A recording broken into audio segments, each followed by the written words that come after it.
আটাইতকৈ ডাঙৰ খবৰ জুবিন গাৰ্গৰ হত্যাকাণ্ডক লৈ এই মুহূৰ্তত কেৱল বিস্ফোৰক খবৰ আহি পৰিছে জুবিন গাৰ্গৰ হত্যাকাণ্ডৰ যে চাৰ্জশিট দাখিল কৰিছে আদালতত এছআইটিয়ে চাৰ্জশিট দাখিল কৰাৰ পিছতে এতিয়া কেইবাটাও বিগ আপডেট আহি পৰিছে যে জুবিন গাৰ্গক যে হত্যা কৰা হৈছে তাৰ তথ্য প্ৰমাণ দিব লাগিব তাৰ তথ্য প্ৰমাণ দিব লাগিব সঠিক তথ্য প্ৰমাণ আদালতত জমা দিব লাগিব যদিহে সঠিক তথ্য প্ৰমাণ দিব নোৱাৰে জুবিন গাৰ্গৰ হত্যাকাণ্ডৰ তেনেহলে অনায়াসে মুকলি আকাশৰ তললৈ অৰ্থাৎ জেলৰ পৰা ওলাই আহিব শ্যাম কানু মহন্ত সিদ্ধাৰ্থ শৰ্মা শেখৰজ্যোতি গোস্বামী আৰু অমৃত প্ৰভা মহন্ত যেহেতু সিদ্ধাৰ্থ শৰ্মা জুবিন গাৰ্গৰ মেনেজাৰ সমান্তৰালকৈ অমৃত প্ৰভা মহন্ত শেখৰজ্যোতি গোস্বামী আৰু শ্যাম কানু মহন্ত এওঁলোকৰ বিৰুদ্ধে বিএনএছৰ 103 ধাৰাত হত্যাৰ গোচৰ ৰুজু হৈ আছে এওঁলোকে যে সঁচাকৈ জুবিন গাৰ্গক হত্যা কৰিছে তাৰ এ টু জেড সকলো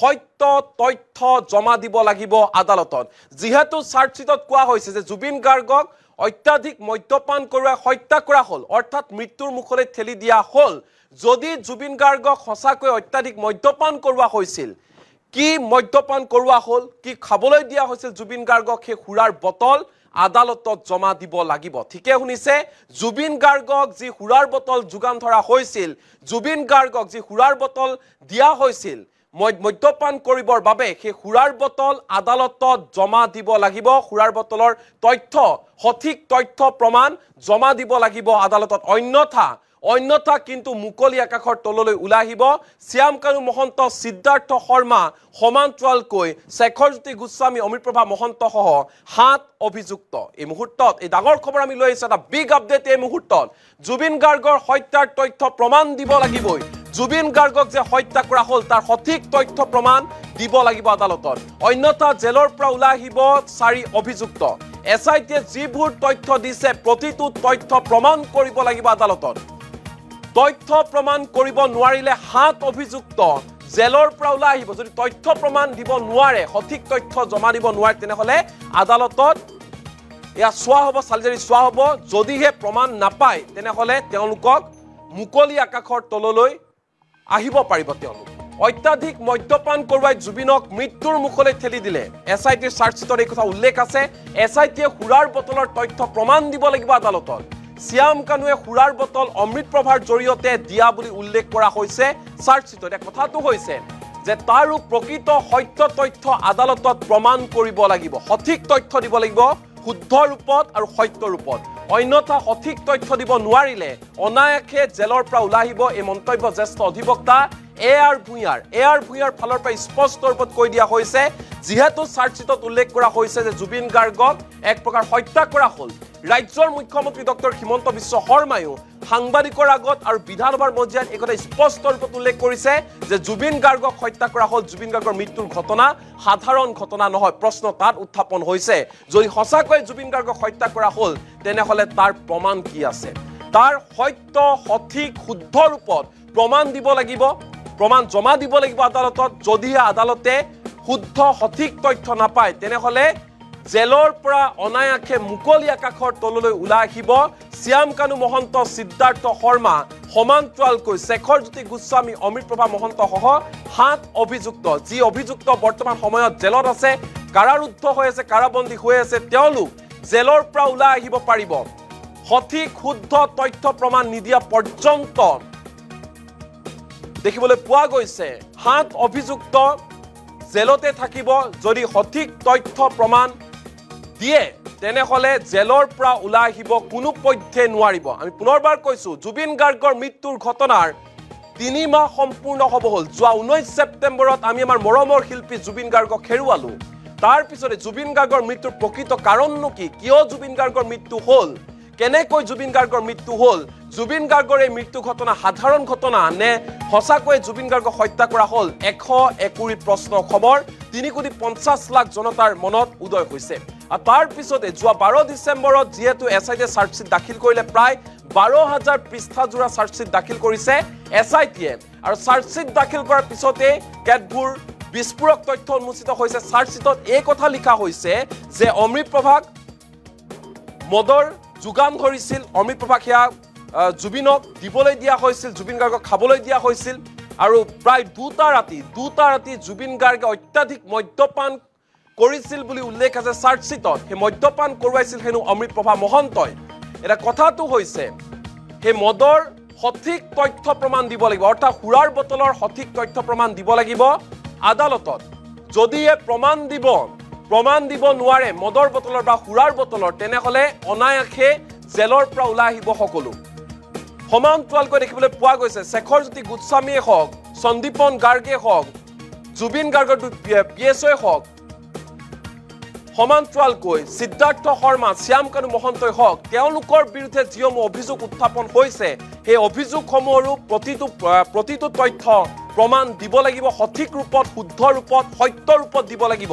সকলো চালিজাৰি চাইহে আদালতে সমগ্ৰ গোচৰ অৰ্থাৎ জুবিন গাৰ্গৰ গোচৰ সন্দৰ্ভত ৰায়দান প্ৰদান কৰিব, ৰায়দান দিব। যদিহে সঠিক প্ৰমাণ নাপায় তেনেহ'লে তেওঁলোক জেলৰ পৰা যে ওলাই আহিব সেয়া প্ৰায় নিশ্চিত বুলি উল্লেখ কৰিছে গুৱাহাটী উচ্চ ন্যায়ালয়ৰ জ্যেষ্ঠ অধিবক্তাই। এই মুহূৰ্তত জ্যেষ্ঠ অধিবক্তাগৰাকীৰ মন্তব্য আমাৰ লগত আছে, কি কৈছে শুনো আহক।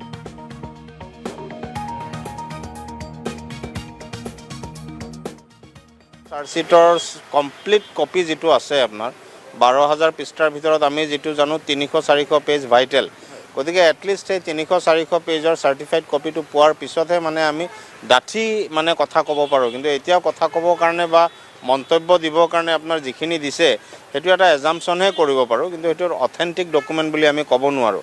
গতিকে ইয়াতে আপোনাৰ চাওক যিখিনি বস্তু আপোনালোকে যেনেকৈ পাইছে সংবাদ মাধ্যমৰ মানুহে, ময়ো সেই সংবাদ মাধ্যমৰ থ্ৰু দিয়ে মোক পেজকেইটা প্ৰভাইড কৰিছে আপোনাৰ। গতিকে এতিয়া কথাটো হ'ল এই পেজকেইটাৰ পৰা পঢ়ি পেলাই মই এটা বস্তু দেখিছোঁ যে একিউজ 7জনক অভিযুক্ত কৰিছে আৰু প্ৰত্যেকে কি কৰিছে আপোনাৰ।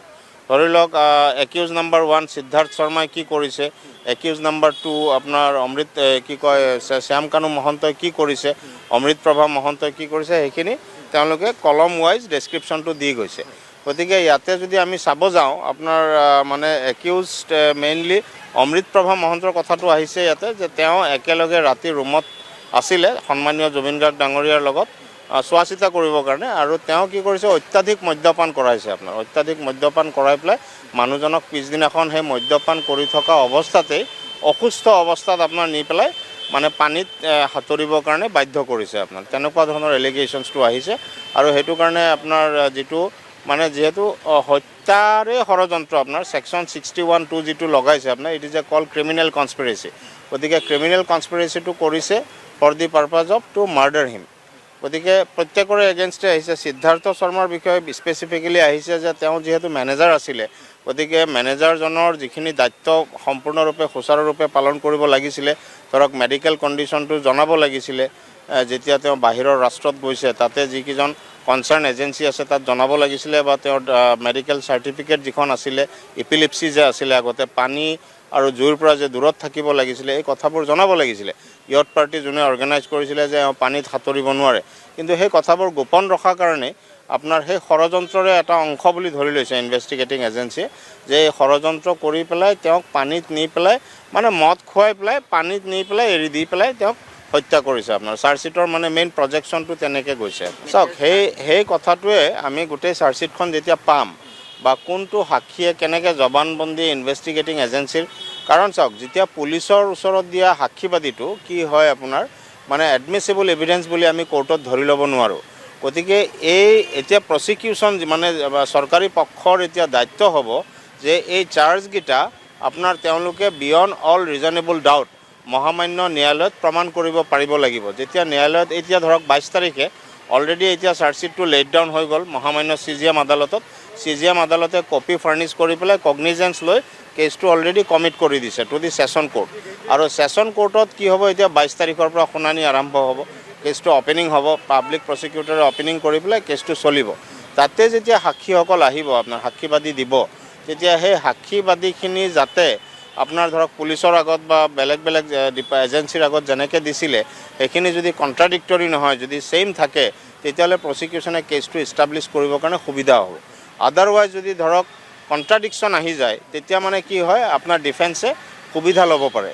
এতিয়া কথাটো হ'ল চাওক প্ৰায় 350ৰ ওপৰৰ সাক্ষী লৈছে, গতিকে এই 350 ওপৰৰ সাক্ষীক প্ৰচিকিউশ্যনে নিশ্চয় চাব। ইয়াৰ ভিতৰত স্কুটনি কৰা তেওঁলোকৰ পাৱাৰ আছে যে কোনকেইজন সাক্ষী এইকেইটা গোচৰ বা এইকেইটা অভিযোগ বা চাৰ্জ প্ৰমাণ কৰিবৰ কাৰণে জৰুৰী হ'ব সেইটো তেওঁলোকে আপোনাৰ বিচাৰ খোচাৰ কৰি চাই পেলাই যিকেইজন ইম্পৰ্টেণ্ট সাক্ষী তেওঁলোকক যদি মাতে তেতিয়া মই ভাবোঁ গোচৰটো সোনকালে নিষ্পত্তি হ'ব। এতিয়া যিহেতু 103 সেকশন এটা হয়, মাৰ্ডাৰটো এটোতো প্ৰত্যক্ষভাৱে মাৰ্ডাৰ কৰা বুলি কোনো তথ্য হয়তো উল্লেখ নাই। নহয় সেইটো বস্তু চাওক, মাৰ্ডাৰ কৰিবৰ কাৰণে আপুনি মানুহ এজনক মানে কেনেকৈ মাৰ্ডাৰ কৰিছে সেইটো ইছ্যু নহয়। মানুহ এজনৰ যিহেতু আপোনাৰ মানে মৃত্যু মুখত এৰি দিছে নি পেলাই, গতিকে ডেট ইজ অলছ' ছেকশ্যন 103টো হ'ল একচুৱেলি পানিছমেণ্ট, 101টো হ'ল মাৰ্ডাৰ অফেন্স।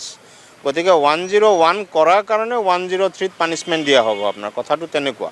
গতিকে যিহেতু আপোনাৰ চাৰ্জশ্বিটত 101 আৰু 103ৰ কথাটো আহিছে, গতিকে মই যিখিনি মেটেৰিয়েল পাইছোঁ আপোনাৰ সেই মেটেৰিয়েলৰ যিটো প্ৰজেকশ্যন মানে মদ খুৱাই পেলাই মানুহজনক ইনটক্সিকেটেড অৱস্থাত নি পেলাই পানীত এৰি দিছে আৰু এৰি দিয়াৰ কাৰণে তেওঁ ড্ৰনিং হৈ পেলাই মৃত্যুমুখত পৰিছে। গতিকে ইটছ এ মাৰ্ডাৰ আপোনাৰ। না ধাৰাটো উঠি নাযায়। এতিয়া ধৰক যেতিয়া কোৰ্টে চাৰ্জ ফ্ৰেম কৰিব আপোনাৰ, চাৰ্জ ফ্ৰেম কৰাৰ সময়তো আপোনাৰ এই গোচৰকেইটা এই ধাৰাকেইটা ইনটেক্ট থাকিব বুলি মই ভাবোঁ। যদিও আপোনাৰ ডিফেন্সৰ ফালৰ পৰা আপোনাৰ কিবা ধৰণৰ ধৰক যদি অবজেকশ্যন আহে সেইটো মই ভাবোঁ কোৰ্টে ডিছকাৰ্ড কৰিব। কিন্তু এতিয়া মেইন কথাটো হ'ল যে মই বাৰে বাৰে এটা কথাই কৈ আছোঁ আপোনালোকক যে প্ৰচিকিউশ্যনৰ এতিয়া মানে সম্পূৰ্ণ দায়িত্বটো আহিব যিজন লোক অধিবক্তা থাকিব বা যাক নিয়োগ কৰিব চৰকাৰে। গতিকে তেওঁৰ দায়িত্বটো আহি পৰিব যথেষ্ট গম্ভীৰ দায়িত্ব যে কোনো সন্দেহ নথকাকৈ যাতে এই ধাৰাসমূহ প্ৰমাণ কৰিব পাৰে কোৰ্টত। আপুনি চাওক কোৰ্টত কি হয়, কোৰ্টত আপোনাৰ ইম'শ্যন বা আৱেগৰ কোনো তাতে ভিত্তি নাই।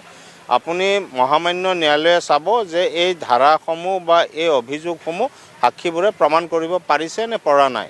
গতিকে যদি পাৰিছে তেতিয়াহ'লে নিশ্চয় আপোনাৰ যিটো শাস্তি বিধিত আছে সেইটো দিব, আৰু যদি নাপাৰে তেতিয়াহ'লেতো একুইটেল দিব লাগিব আপোনাক। আৰু আপুনি চাওক কোৰ্টক দুখ দি লাভ নাই। বহুতে কয় যে কোৰ্টে খালাচ দি দিলে, কোৰ্টে কেতিয়াও খালাচ নিদিয়ে। প্ৰচিকিউশ্যন আৰু ইনভেষ্টিগেটিং এজেঞ্চিৰ লেকুনাৰ কাৰণেহে একুইটেল হয় আপোনাৰ। গতিকে court is helpless, court is bound by the evidence. গতিকে এভিডেঞ্চখিনি যদি মানে খুব ডাঠ হয়, খুব মানে প্ৰতিষ্ঠিত এভিডেঞ্চ হয়, তেতিয়াহ'লে মই ভাবোঁ দোষীয়ে কেতিয়াও আপোনাক সাৰি নাযায়। আপুনি যিখিনি এতিয়ালৈকে প্ৰাৰম্ভিকভাৱে পঢ়িব পাৰিছে, এই প্ৰাৰম্ভিকভাৱে পোৱাখিনিৰ ওপৰত কিবা নহয়, প্ৰাৰম্ভিকভাৱে কোৱাখিনিৰ ওপৰত মন্তব্য মানে চাওক, মন্তব্যটো এতিয়া ময়ো ইয়াতে সীমাবদ্ধ ৰাখিব লাগিব। কাৰণ চাৰ্জখিনি যিহেতু ইষ্টাব্লিছ হৈছে আপোনাৰ এজ পাৰ দি চাৰ্জশ্বিট, মই ভাবোঁ যে SITয়ে মানে যথেষ্টখিনি তথ্য সম্বল এজ এ ইনভেষ্টিগেটিং এজেঞ্চি হিচাপে পাইছে।